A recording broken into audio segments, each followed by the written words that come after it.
Good morning, children. Today I am going to tell you about a hero whose name was Abhimanyu. बच्चों, प्रस्तुत पाठ में महाभारत के एक प्रसंग का वर्णन किया गया है.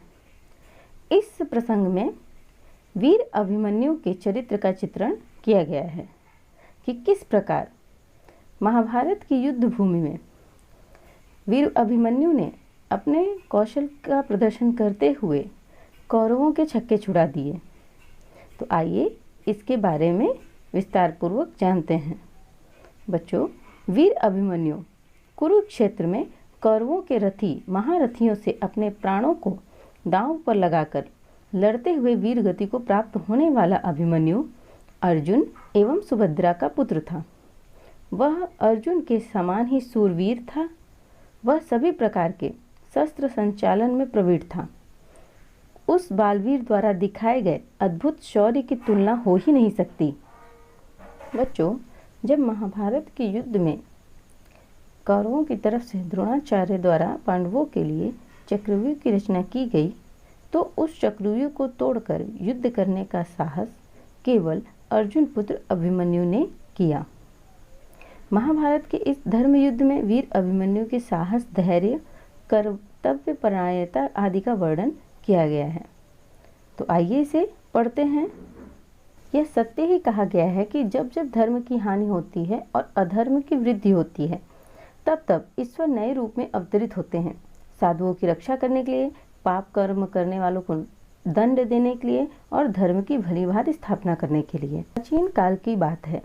कौरवों और पांडवों के बीच धर्म और अधर्म, कटाक्ष और अहंकार, सत्य और असत्य तथा वीर और कायर के बीच भयंकर युद्ध चल रहा था. आज युद्ध का 13वां दिन है. कौरवों की योजना के अनुसार अर्जुन को त्रिगर्तों ने युद्ध के लिए ललकारा. वीर योद्धा अर्जुन भी चुनौती स्वीकार करके उनके साथ लड़ते लड़ते दक्षिण दिशा की ओर निकल पड़े. तभी इधर युद्ध भूमि में कौरवों और पांडवों के मध्य युद्ध के समय द्रोणाचार्य कौरवों के सेनापति थे. वे पांडवों की सेना से निरंतर पराजित होने के कारण दुखी थे. द्रोणाचार्य ने पांडवों को पराजित करने हेतु अपनी सेना का चक्रव्यूह बनाया. द्रोणाचार्य जानते थे कि इस चक्रव्यूह को केवल अर्जुन एवं श्री कृष्ण ही भेद सकते हैं, किंतु श्री कृष्ण ने प्रतिज्ञा की है कि वे अपने हाथों में शस्त्र धारण नहीं करेंगे तथा अर्जुन युद्ध भूमि से बहुत दूर युद्ध कर रहा था. तभी इधर पांडवों को समाचार मिला कि द्रोणाचार्य ने चक्रव्यूह की रचना की है. अब क्या करें, यह पांडव समझ नहीं पा रहे थे. तभी अभिमन्यु ने आकर युद्ध का समाचार पूछा. उन्होंने बताया कि कौरवों ने चक्रव्यूह की रचना करके उन्हें चक्र में फंसा दिया है. तब अभिमन्यु ने युद्ध में जाने की आज्ञा मांगी और कहा कि मैं चक्रव्यूह तोड़ दूंगा. तब धर्मराज युधिष्ठिर के पूछने पर कि उसने यह विद्या कब सीखी, तो उसने बताया कि जब वो माँ के पेट में था. इसलिए तात श्री मुझे आज्ञा दें, मैं इस चक्रव्यूह को भेद कर उसमें प्रवेश कर सकता हूँ. आप चिंतित न हो. और भीम ने अंतिम द्वार को गदा से तोड़ने का वचन भी दिया. धर्मराज अभिमन्यु के पराक्रम को जानते थे, परंतु एक छोटे बालक को कैसे युद्ध में भाग लेने की अनुमति दे, यह उन्हें नहीं सूझ रहा था. लेकिन अभिमन्यु के हठ के आगे विवश होकर उन्होंने उसे चक्रव्यूह भेदने की अनुमति दे दी. उस समय अभिमन्यु की अवस्था केवल 16 वर्ष थी. अभिमन्यु ने धर्मराज एवं अन्य पांडवों से आशीर्वाद लेकर कौरवों द्वारा रचे सैन्य चक्रव्यूह में प्रवेश किया. उसके साथ उसकी सेना भी थी. पहले वह दूसरे द्वार पर द्रोणाचार्य और जयद्रथ को हराकर अभिमन्यु लड़ते लड़ते बहुत आगे निकल गया और तभी पांडवों को जयद्रथ ने पीछे ही रोक लिया. वह अपनी सेना से अलग हो गया. तब भी वह आगे बढ़ रहा था. अभिमन्यु शत्रु के हाथी, घोड़ों एवं सेना का नाश कर रहा था.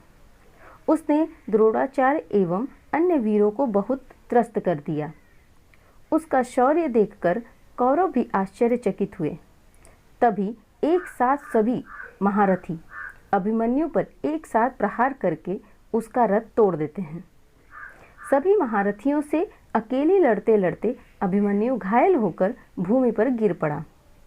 तब दुशासन, शकुनी, दुर्योधन व जयद्रथ ने तलवार से अभिमन्यु पर वार किया। इससे अभिमन्यु के जीवन का अंत हुआ। इस प्रकार गांडीव पुत्र अभिमन्यु युद्ध में वीर गति को प्राप्त हुआ। आज भी अभिमन्यु का साहस और शौर्य लोगों के लिए प्रेरणा स्रोत है। और जब पांडवों ने अभिमन्यु की मृत्यु का समाचार सुना तो उनके अंदर प्रतिशोध की प्रचंड भावना जाग गई।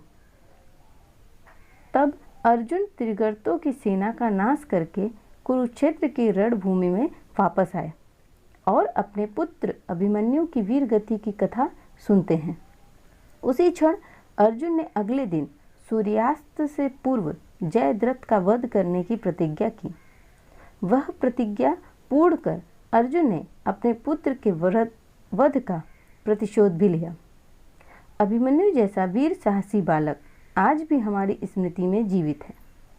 अभिमन्यु ने छोटी अवस्था में ही अतुलनीय पराक्रम का परिचय अपनी वीरता से दिया था। इस तरह बच्चों, अधर्म और कायरता की पराजय तथा धर्म और वीरता की विजय होती है। Thank you.